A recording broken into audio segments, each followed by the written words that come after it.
Okay, the classic fairy tales by Iona and Peter Opie. I'm going to try this one out. The chapter is The History of Tom Thumb. The history of Tom Thumb is a glorious idea rather than a glorious story. Its attraction lies in the thought of the wonderful feats a mannequin might perform who was so small he was not ordinarily noticed, and the ridiculous situations he might find himself in, if, despite his lack of all inches but one, he was adventurous.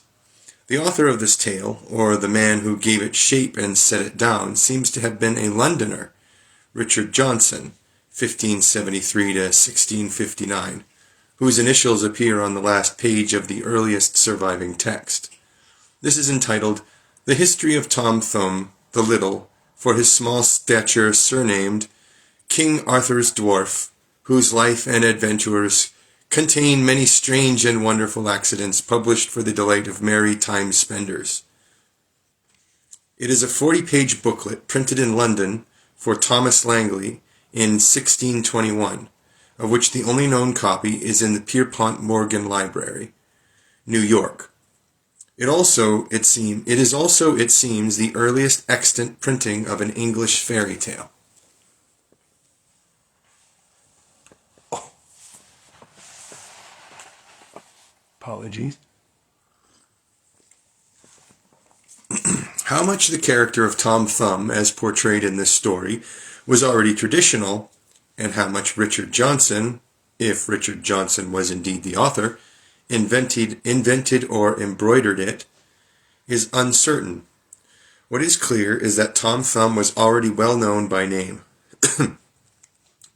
William Fulke referred to him in 1579 as in Heskin's Parliament, repealed. So did Thomas Nash in Pierce Penniless in 1592, and more interestingly, Reginald Scott, writing, "Of vain apparitions how people have been brought to fear bugs listed Tom Thumb in his Discovery of Witchcraft, 1584, along with bull-beggars, spirits, witches, urchins, elves, hags, fairies, satyrs, pans, fauns, silens, kit with a candlestick, tritons, centaurs, dwarfs, giants, imps, and such like bogies, creatures," he declared, "with which servant maids had so affrighted people in their childhood that we are afraid of our own shadows."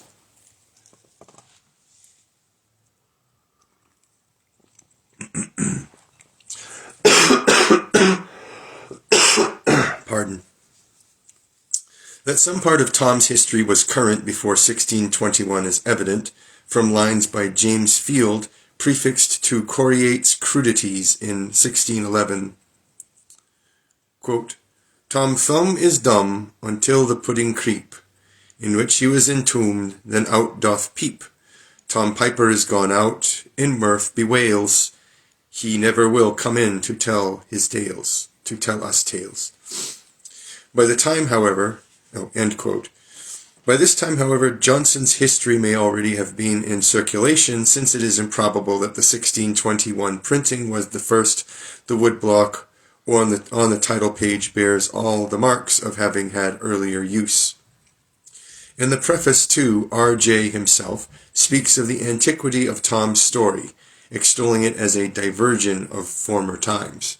Quote, "The ancient tales of Tom Thumb in the old time have been the only revivers of drowsy age at midnight. Old and young have with his tales chimmed matins till the cocks crow in the morning. Bachelors and maids with his tales have compassed the Christmas fire-block, till the curfew bell rings candle out. The old shepherd and the young plough-boy, after their day's labour, have carolled out a tale of Tom Thumb to make them merry with, and who but little Tom hath made long nights seem short, heavy toils easy." End quote. Indeed, incidents and situations in the tale are paralleled so closely in famous tales that had not at this time been recorded, that Tom's history almost seems to be the prototype fairy tale. Thus Tom, though no fairy himself, possesses that most useful means of fulfilling ambitions, a fairy godmother. Like Jack the Giant Killer, he is on easy terms with royalty, while having little respect for the numbskull giants he encounters, particularly after his life has been simplified, as was Jack's, by the ability to make himself invisible, and to travel anywhere in a moment.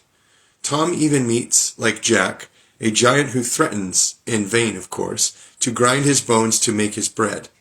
And the story deteriorates as it progresses, in so similar a manner to the history of Jack and the Giants, that one is almost persuaded it must emanate from the same storyteller.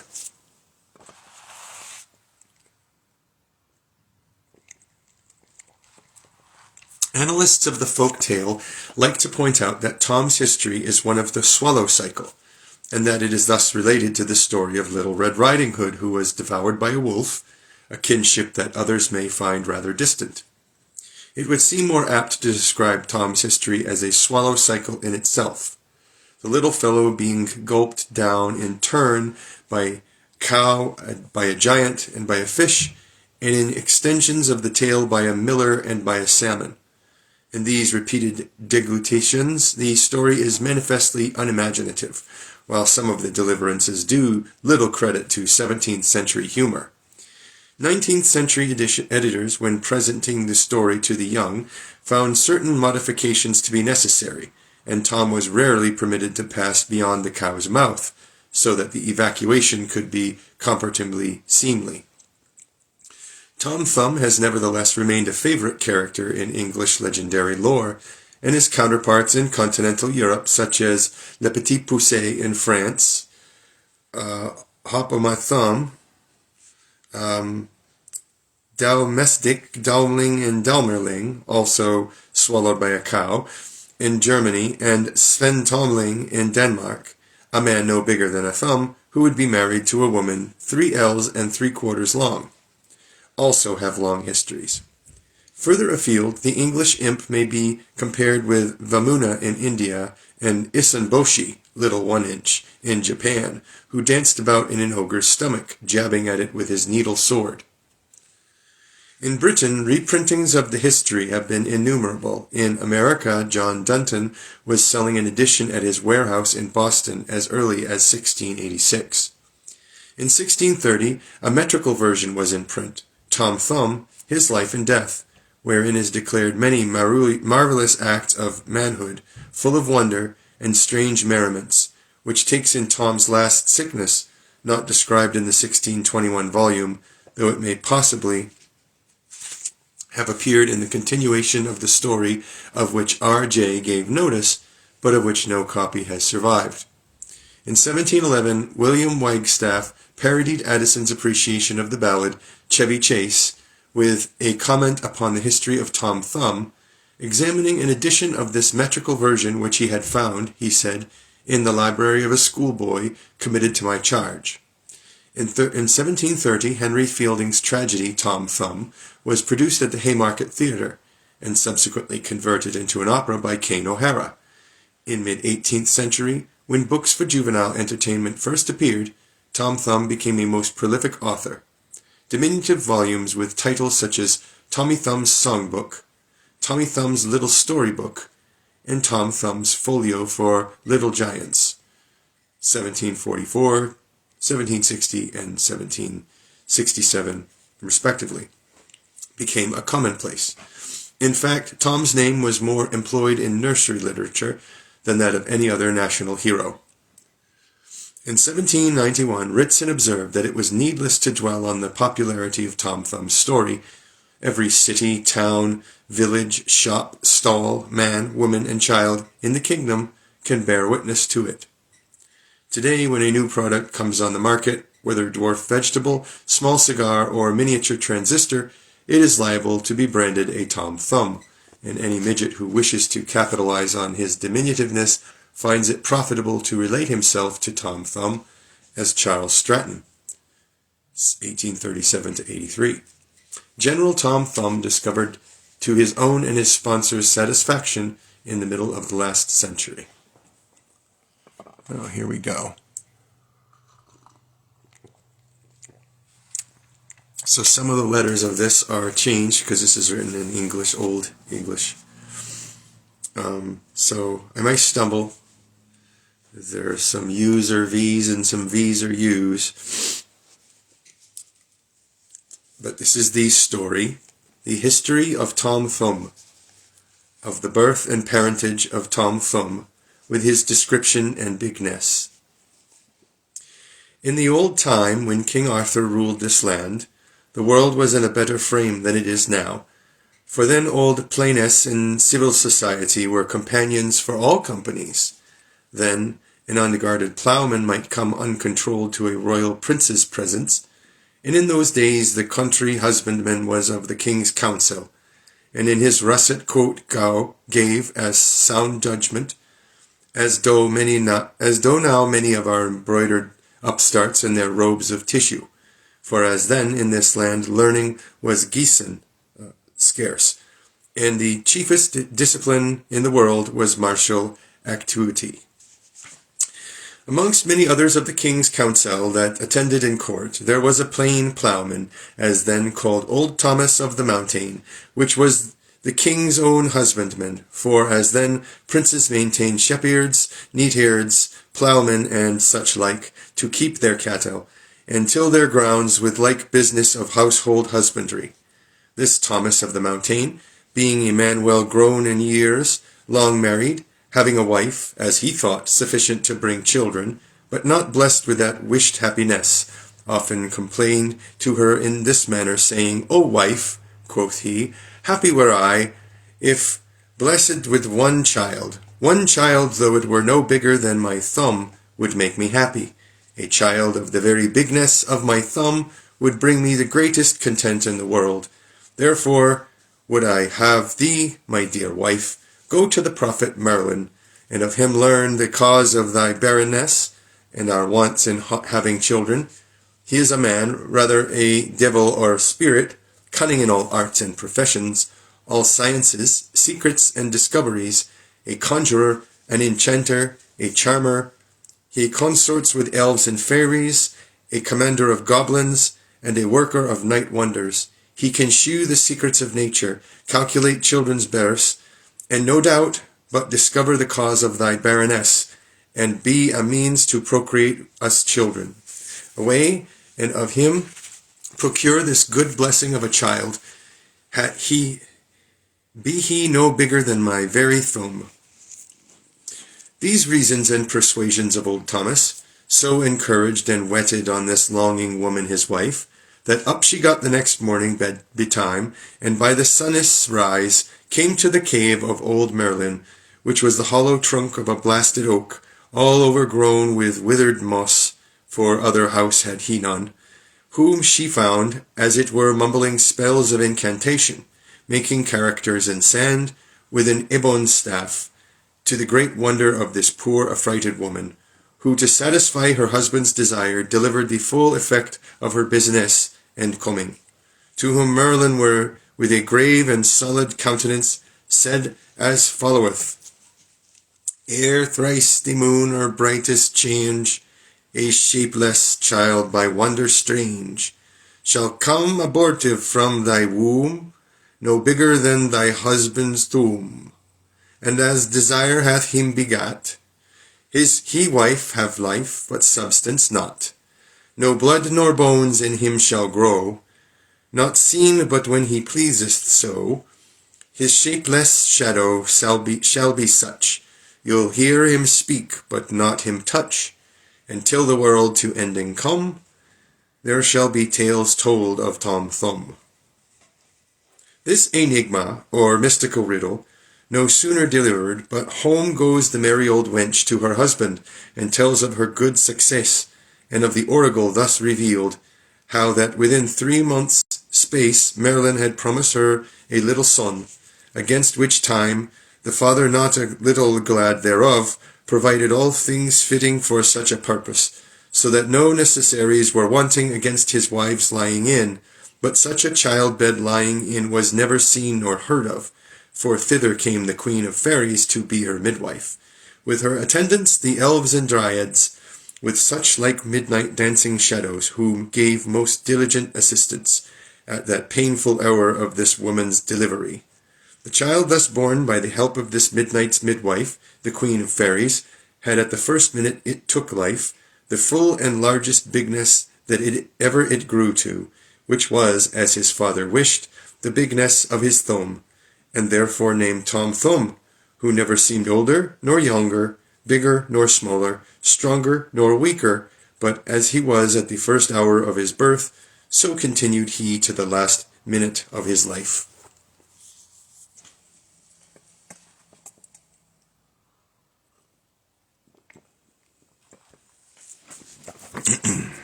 Of Tom Thumbe's apparel, and of the sports he used amongst other children.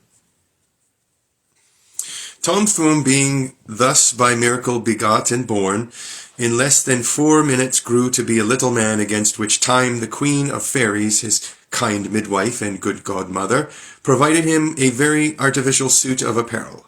First, a hat made of oaken leaf, with one feather of a tittymouse tail sticking in the same for a plume. His band and shirt, being both sewed together, was made of a spider's cobweb, only for lightness and soft wearing for his body.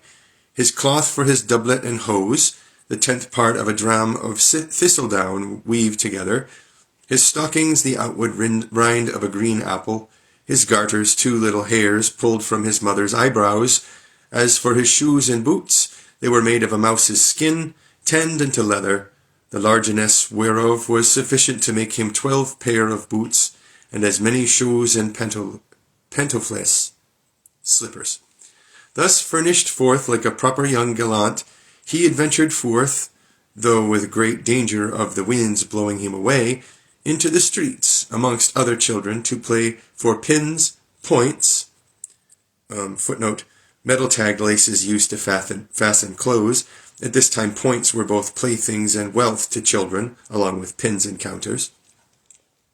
Amongst other children to play for pins, points, counters, and such like, but seldom played he bankrupt, for like an invisible knight, he would at his pleasure, unseen, due to his playfellow's pockets, where before, having lost, would there again renew his stock, and now and then, when he pleased, would he creep into their least cherry bags and pin boxes.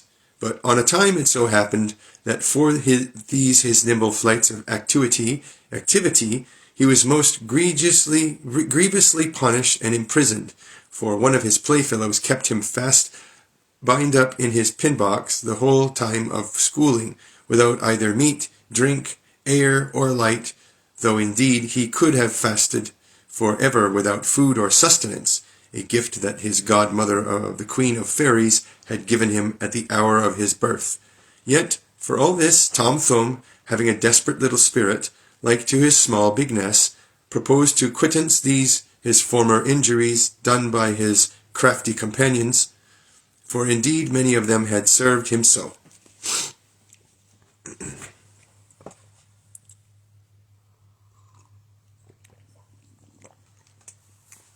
How by art Tom Thumbe hung black pots and glasses on the beams of the sun, as upon a line or cord, and of the success. Tom Thumbe, remembering his former imprisonment in his company's pin boxes and cherry bags, beat so together his nimble brains that he devised a pretty revenge. It so fell out, as his playfellows and acquaintance were playing together, he got some of his mother's black pots and glasses, and most artificially hanged them upon a sunbeam that shone in at the schoolhouse window, at a little crevice that made it seem like a small straight line or cord, upon which he orderly, to the others' imaginations, hung up his pots and glasses all on a row. Footnote. This pleasant game, notes Palgrave, is borrowed from the pseudo-hagiography of the Middle Ages. It is found not only in one of the spurious Gospels, but also in the legend of St. Columbanus, who, as we are told, performed a similar miracle by hanging his garment on a sunbeam. End quote. Which pretty trick when the rest saw, they likewise got of their mother's pots and glasses, and in proffering to do the like, they broke them all in pieces, for which doings they had not only the mockage of Tom, but thereby won to themselves every one a sound breaching. and ever after that, to their more disgrace, there was a rhyme made amongst the schoolboys, as hereafter followeth. If thou wilt from whipping keep safely thy bum, take heed of the pastimes here taught by Tom Thumbe. Young scholars are knavish and apter to learn a trick that's unhappy than good to discern. How Tom Thumbe fell into his mother's pudding bowl, and of the first original of those puddings now called Tom Thumbs. Tom Thumbe, for these aforesaid merry tricks, was denied the fellowship of his schoolfellows and companions, which made him, with great grief, stay at home in his father's house, and to be governed only by his mother's direction.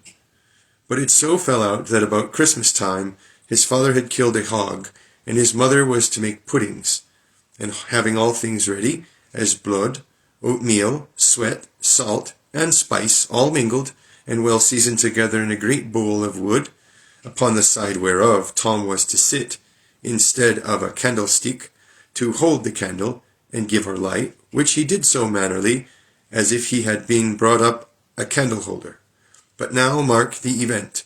Either Tom fell asleep, or else being a little too nimble, or of too light a timbered body, that of a sudden he tipped and fell into the pudding batter, quite overhead, and ears, candle, and all, the which his mother spying, made haste with all speed to recover him, but there she found the candle, but not her son, for whom after she had searched a long time, and not finding him, supposed him to be drowned.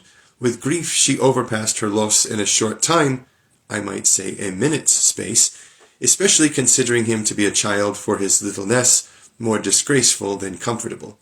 So falling again to her business, she took up her small son, and instead of a piece of fat, put him at unawares into one of her puddings, which was of the largest size, the which, with many others, she cast into a kettle then boiling over the fire. But now Tom, feeling the scalding liquor, and being in the middle of this pudding, made such a rumbling and tumbling up and down the kettle, that all the rest flew over into the fire, choosing rather to be roasted than sodden. Some without skins, some without fashion, some broke in pieces, some half sod, some one way, some another, as if the divil and old Merlin had been amongst them. This accident, or rather hurly-burly, amongst Tom's mother's puddings, made her think that they were either bewitched or forspoke by some unlucky tongue, whereupon at that very instant time comes to the door a sturdy begging tinker, and asked an alms for good St. John's sake, which the old woman, hearing, and perceiving the unruliness of that pudding in the kettle, runs to the same, and gave it to the tinker, who being therewith well pleased, into his budget he puts it, and hies him away as fast as his legs can bear him. But fair had he not gone, but the pudding began to rumble and tumble in the tinker's budget, as it had done before in the pudding kettle, which so affrighted the poor tinker, that in going over a stile, he farted for very fear. "Mary Jip, good man tinker," quoth Tom Thumbe, "are you farting ripe with a wanyon?" With a vengeance. Hereupon the tinker, as he thought, hearing the divil in his back, threw down budget, pudding, tools, and all, and ran away as fast as his legs could bear him, not once looking back, till he was out of all the hearing of Tom Thumbe, or the sight of his budget. The tinker being thus gone, and Tom Thumbe freed from his greasy leather imprisonment, he eat himself at liberty from his black bondage, and returned home again to his mother's house, where afterwards he told what had happened, and how he was carried away bound up in the pudding's belly, which happy escape and adventure not a little rejoiced his old father and mother, betwixt whom, and amongst many others, there arose a name and title, belonging to all puddings of the like roundness and thickness, and to be called Tom Thumbes, which name, to the honour of all puddings, continues to this day. How his mother's red cow at one bit ate up Tom Thumbe as he sate under a thistle. These fearful dangers, before rehearsed, being thus happily overpast, durst not by his mother of a long time be suffered to depart out of her presence, but either she locked him in the cupboard for fear of losing him, or else tied him to a brickbat with a pack-thrid, doubting the wind should blow him away, or else kept him in her pocket for his more security. But yet, for all this, another mischance befell him. For on a time, as his mother went a-milking, Tom had a great desire to go with her, and to see that kind of womanly housewifery. Whereupon she took up her son and put him into her empty milk-pail, and so bore him to the field, where being come, and the day very cold, she set him down under a thistle for a shelter to keep him warm, and so goes a-milking for her kine. But before she had dispatched half her business, there comes a red cow, and at one bit eats up this little man, her son, thistle and all. But whether it was for cowardliness or valour to sit still, I know not. But poor Tom was eaten up at one mouthful, where without chewing he went as easily down into the cow's belly as if he had been made of a dock leaf. But now all this while his mother, not missing him, but still milked on her till pail grew full, and then being ready to go home, she looked for her son Thomas, where she neither found him nor the thistle where she left him. Whereupon she went up and down calling for Tom, but no Tom was heard of. At last with great earnestness, being much affrighted with this loss, she went crying amongst her kine, Where art thou, Tom? Where art thou, Tom? Here, mother, quoth he, in the red cow's belly. In the red cow's belly, mother, still cried he, until such time as she perceived his place of abiding, where no doubt but Tom was in a pitiful taking, but the poor cow in a far worse, having such a nimble timbered fellow dancing trenchmore, a boisterous country dance, in her belly. But to conclude, the poor beast could not be delivered of her troublesome, but then, till a laxative drink cast into her belly had turned him out in a cow-turd, who, all besmeared as he was, went home with his mother to be made clean. This was another of Tom Thumbe's most dangerous adventures, which he most happily escaped.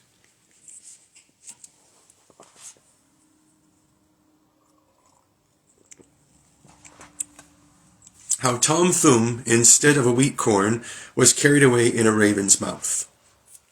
Another time Tom Thumbe, being desirous to help his father drive the plough, and in seed's time to see the manner of his sowing wheat, the which the old man agreed to, and taking his little son up, he put him into his pocket, and being come to the field where his land lay, he set Tom in one of his horse's ears, and so drove all the rest round about the land, as if he had gone by their sides, so proper, so fine, so nimble a light fellow was this Tom Thumbe, that the horses served for a shelter to keep him from rain and foul weather, and likewise preserved him as well from drowning in a beast's footstep, as from the winds blowing him away, and many times from loosing himself in chaff and provender, where surely he had been eaten up amongst horses.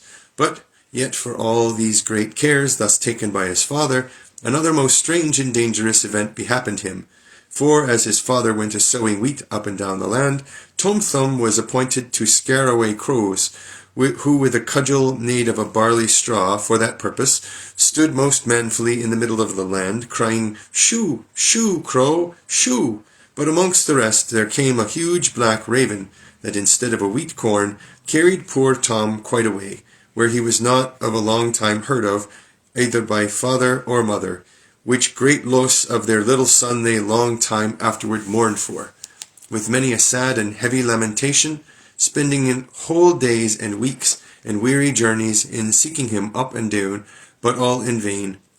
There was not a crow's nest in a whole country but they searched, nor a church steeple within 10 miles, nor a pigeon hole but they looked, nor a counterpit, hole into which counters were pitched, among boys, nor hardly a cherry pit was forgotten, but all lost labour. Tom was not to be found, but utterly lost and gone forever, without all hope of recovery to be got again, whose want, as I said before, bred in his old parents' hearts most heavy and long lamentations, where we will leave them now mourning, and tell of their lost little son's succeeding fortunes and adventures.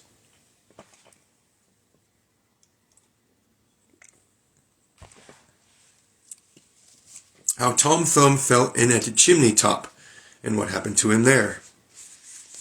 Tom Thumb, being thus taken up by a raven, as you heard, instead of a grain of wheat, was carried in her beak over a great forest, where in all the way of this her long flight Tom Thumb did nothing but cry, "Shuff, shuff, crow, shuff," in this manner affrighting the poor raven in her flight, that she durst neither swallow him down her maw, nor let him fall out of her beak, until such time as what with faintness in flying, or almost starved with hunger, being quite tired with this her heavy burthen and long journey, she was constrained to rest on the top of an old castle, wall-moated about with an exceeding deep river, which belonged to an ancient and never conquered giant, that onely there inhabited without any other company. This raven, as I said, resting on the top of the castle, and being overwearied, Tom Thumb with a nimble skip suddenly escaped both from her beak and talons, and with much lightness leapt up to the top of the castle chimney, where being set, and looking down, he espied the giant sitting by his fire, boiling, broiling, and roasting the joints and quarters of men, devouring them all one after another, legs, arms, and heads bit by bit, till they were all eaten up at last.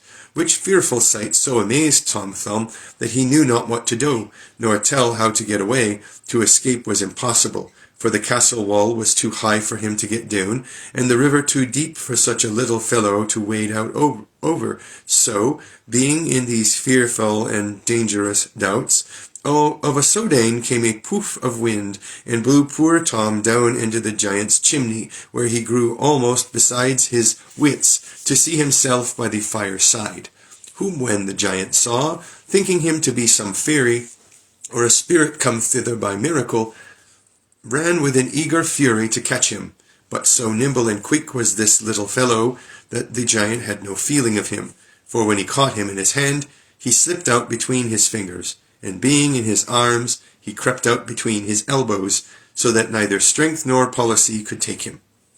Thus for that time escaped little Tom, where for his more security he crept into a mouse hole, and there safely for that night slept he freely from the giant's intended cruelty. How Tom Thumb became the giant's man, and what happened to him in that service. Tom Thumb, being thus safe in lodging, in the mouse hole, put the giant in a great wonder, marvelling what was become of him, for which cause he went superless to bed, but could not sleep all that night following for thinking of Tom Thumb, which he deemed to be some strange creature, in that he had so nimbly escaped his clutches. Therefore in the middle of the night he rose up and took his club, which was the whole arm of an oak, and went up and down the castle in the dark, for light he had none, crying with a roaring voice in this manner following, Now fie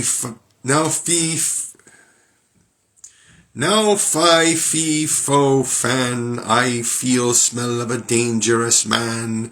Be he alive or be he dead, I'll grind his bones to make me bread. These fearful speeches, thus thundered out by this giant, put poor Tom into a pitiful taking, not knowing what to do, nor how to behave himself. Yet at last considered, it was but misery to be thus imprisoned in this little closet of darkness, and thought it better, than to lie there, to adventure forth and submit himself to the giant's mercy, which most willingly he accepted of, and employed this his new little man about his household business, whereupon Tom became very diligent and serviceable, for the giant had no other cat to catch mice and rats. But Tom, no other broom to sweep cobwebs from any corner of his house, but Tom, no other key to open his locks, but Tom. So Tom was very fitting and nimble for any business whatsoever. But now mark the event. The giant on a time had a little roast meat to be laid to the fire, and Tom must be the turnspit. Whereupon, sitting in the chimney corner upon a little chip of wood to turn the spit, holding a spoon before him to keep the heat from his face, for indeed the spoon covered his whole body, the giant now thinking to take Tom at the advantage, and to know whether he was a humane creature or a spirit, of a sudden catched at Tom, purposing to grind the poor fellow's bones and body into pieces. But Tom, having more than ordinary nimbleness in himself, did, when the giant took hold of him, give a skip down, unchewed, into his throat, and so into his belly. And there kept such a rumbling and tumbling in his guts, as if he would have gnawed a hole quite thorough. It booted the giant to rest in quiet, for he thought the devil or his dam had played at tennis in his paunch. Therefore, in a fury, hied he up to the top of his castle wall, where he disgorged his stomach, and cast out his burthen at least 3 miles into the sea, upon the banks whereof this castle stood, where Tom Thumbe was most bravely entertained by a fish, which swallowed him down alive, in which watery dwelling he remained, till the same fish was taken and given for a present to King Arthur's table, where this noble and adventurous little gallant was found, and for the strangeness of his stature, accepted of for his highness, dwarf, and so by this means Tom Thumbe became a courtier.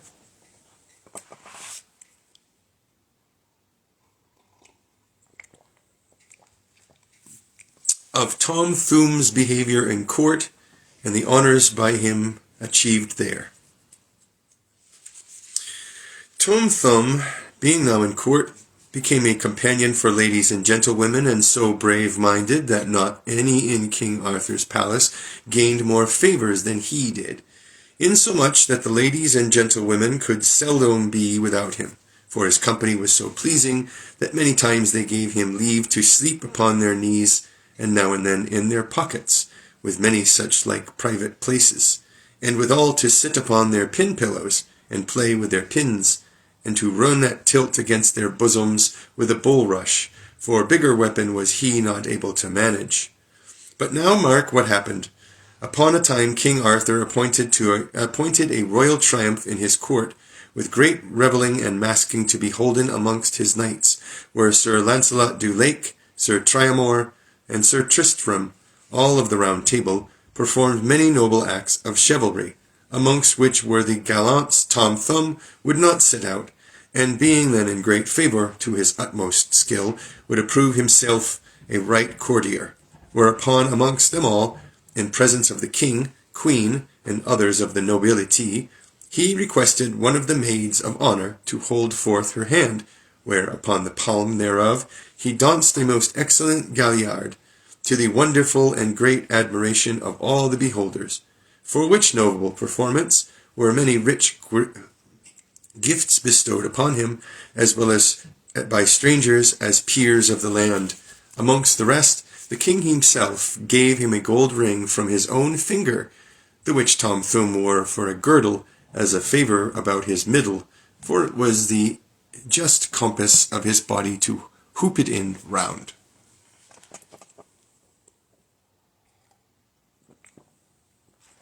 How Tom Thumbe grew daily into more favour with the king, and of a boon obtained of his highness. King Arthur seldom sate amongst his knights of the Round Table, but Tom Thumbe was in company, either amongst their spangled feathers or sitting upon the pommel of the king's own chair. With such great delight had his highness in his company that he seldom rode abroad. But Tom was cockered upon his saddle-bow, where always when it rained would he creep in at a buttonhole of the king's doublet to keep himself dry, where being settled so near his highness's heart, he continually obtained what he asked for, and now having opportunity fitting to beg a boon, and withal remembering his old father and mother, whom he had not of a long time seen, he requested of the king to give him a burthen of money, no more than his bank could carry, from his treasury, therewithal to relieve his father and mother in their old days, which request no sooner obtained, but away goes Tom Thumbe, and loads himself with a burthen of money from the king's treasury, which was in all no more but a poor 3 pence, the whole weight that his body could carry at one time. So travelling 2 days and 2 nights with long labour, he got some 30 yards from King Arthur's court, some part of the way toward his father's house, that being all the journey he was able to go in 48 hours, bearing so huge and heavy a burthen upon his shoulders. So from time to time, and from journey to journey, he came at last, though with great weariness, to his father's door, not in all distant from King Arthur's palace, about 3/4 of a mile, whom when his father and mother beheld, for very joy they swooned. But recovering themselves, his mother took him up in her handkercher, for fear of hurting his bones, and carried him into the great hall, where she set him in a walnut shell, instead of a cheer, by a good fire to warm himself, where after a little refreshing, and much rejoicing, he delivered up the great mass of treasure given him by King Arthur, which he had brought with such long journeys, and great pains to his father and mother. The money received, they got him to supper, where the cloth was laid upon his mother's hand, and the service was the kernel of a hazelnut, of which he ate but the third part, and the rest served him sufficiently for 4 meals after, yet grew he sometimes sick by eating so much at one time. Thus after that Tom Thumb with his father and mother had rioted for certain months. Time called him away to his charge in court, but not knowing how to get thither, by reason of a great flood that was risen by a few April drops, he grew into a very great melancholy, and made most heavy lamentations. Whereupon his father, having a ready and quick forecasting wit, but a fair stronger breath, took a birding trunk of wood, a birding trunk is a blowgun for shooting birds, and put his son Thomas therein, and at one blast blew him into King Arthur's court, where, after this his great journey, he was entertained with triumphs and much revelling, of the gifts that the Queen of Fairies gave her godson, and of the rare and excellent virtues thereof. Tom Thumb's renown and honours, growing to the full height of fame in this kingdom, caused people to come from all parts of the land to visit him, some with one present, some with another, to bestow upon him. Among the rest, his old godmother of the Queen of Fairies came to see him, and to witness that what fame and good fortunes had befallen him.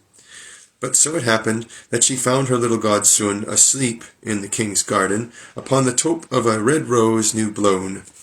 And being then just high noontide, her chiefest time of liberty to work wonders in, she stood invisibly before him, stroking down the sweaty drops with her unfelt hand from his little forehead, which cast him into a most sweet and pleasurable dream, and withal bestowed 4 of the most rarest gifts of the world upon him, which she left there lying by against his awaking. First, an enchanted hat, the which by wearing he should know what was done in all parts of the world. A ring likewise enchanted, that having it upon his finger, he might go, if he pleased, into any place unseen, and walk invisible. Thirdly, a girdle, that by wearing it should change him into what shape soever he desired. And lastly, a pair of shoes, that being on his feet, would in a moment carry him to any part of the earth, and to be any time where he pleased. Thus, with a fervency of love, blessed she him, and departed. Whereupon Tom Thumb awakened, as out of a golden slumber, and found these aforesaid gifts, as his good godmother had left him, the which being well considered of, and as it was revealed to him in his sleep, he first took the hat and put it upon his head, whereupon he was presently inspired with the knowledge of all things in the world, and at that instant knew what was done in King Arthur's court, and what the king himself was a-doing. Next, putting on the ring, he went as he wished invisible, and caught birds as they sate in bushes, fowls in the air, and such like. Then, putting on the girdle, he wished himself a giant, then a dwarf, then a fish, then a worm, then a man, etc. Lastly, putting on the shoes, which no sooner on his feet, but he was carried as quick as thought into another world, where he saw wonders, as men without heads, their faces on their breasts, some with one leg, some with one eye in the forehead, some of one shape, some of another. Then, by and by, was he come back again into King Arthur's court. Almost.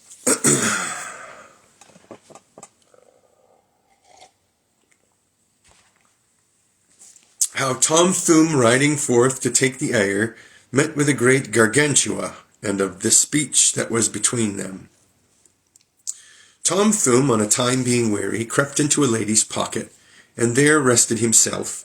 This lady, forgetting of her servant Thomas, suddenly pulled forth her handkercher, and with her handkercher Tom Thumbe, she blowing her nose with it, so frighted poor Thomas, that the little gentleman fell in a sound. But they fetched him again with 100 part of an aquavity drop. Yet for all their care that they took, he was troubled with a great palsy, and none of the king's physicians could cure him. The king grieved to see his little gentleman in this taking, and for his recovery spared no cost, for he sent for the chief physician to King Tweddle, which was king of the pygmies, which king and his subjects are but 2 foot high from the ground. Footnote. In the 16th and 17th centuries, a name for a very small person, such as might be a subject of King Twaddle, or Tweedle, was twattle, a term presumably related.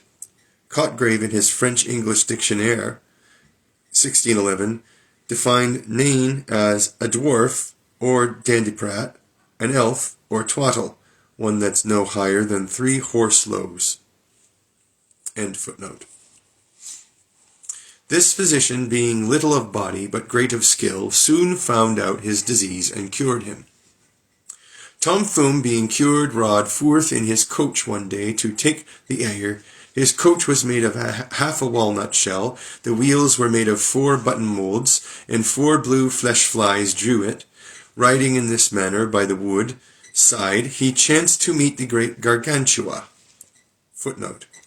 Although Rabelais had not yet been translated, Gargantua or Gargantua was well known to the Elizabethans, and personified largeness and great voraciousness. Thus, in As You Like It, 3, quote, "You must borrow me Gargantuan's mouth first," end quote, and in Ben Jonson's Every Man in His Humour, quote, "Your Gargantua breech cannot carry it away so," end quote, and footnote. He chanced to meet the great Gargantua, who was riding also to solace himself, his horse of being the great Bigness, as is described in the book of his honourable deeds, and himself being in height not inferior to any steeple. Tom Thumbe, seeing of him, asked what he was. Gargantua answered him that he was the only wonder of the world, the terror of the people, and the tamer of man and beast. "Stay there," said Tom Thumbe, "for I am to be wondered as much as thyself, and anywise can be, for I am not only feared, but also loved. I cannot only tame men and beasts, but I can also tame thyself." Hereat Gargantua fell into such a laughter that the whole earth where he stood shook, which made Tom Thumbe in all haste to ride away, and to beat his winged steeds into a false gallop. Gargantua, seeing him in this fear, desired him to stay, and they would talk familiarly, who was the better man, and who could do the most wonders. Hereto Tom Thumbe consented, and caused his coach to stand, and they began to dispute dialogue manner as followeth. "Dwarf," quoth Gargantua, "I can blow down a steeple with my breath. I can drown a whole town with my piss. I can eat more than 100. I drink more than 100. I carry more than 100. I can kill more than 100. All this I can do. Now tell what thou canst do." I can do more than this," said Tom Thumbe, "for I can creep into a keyhole and see what any man or woman do in their private chambers. There I see things that thou art not worthy to know. I can sail in an eggshell, which thou canst not. I can eat less than a wren, and so save victuals. I can drink less than a sparrow, therefore I am no drunkard. I cannot kill a rat with my strength, and therefore am no murderer. These qualities of mine are better than thine in all men's judgments, and therefore, great monster, I am thy better." Hereat Gargantua was mad, and would with his foot have kicked down the whole wood, and so have buried Tom Thumbe. Tom, seeing of it, with his skill so enchanted him that he was not able to stir, but so stood still with one leg up, till Tom Thumbe was at his lodging. Hereat Gargantua was much vexed, but knew not how to help himself. How Tom Thumbe, after conference had with the great Gargantua, returned, and how he met with King Tweddle.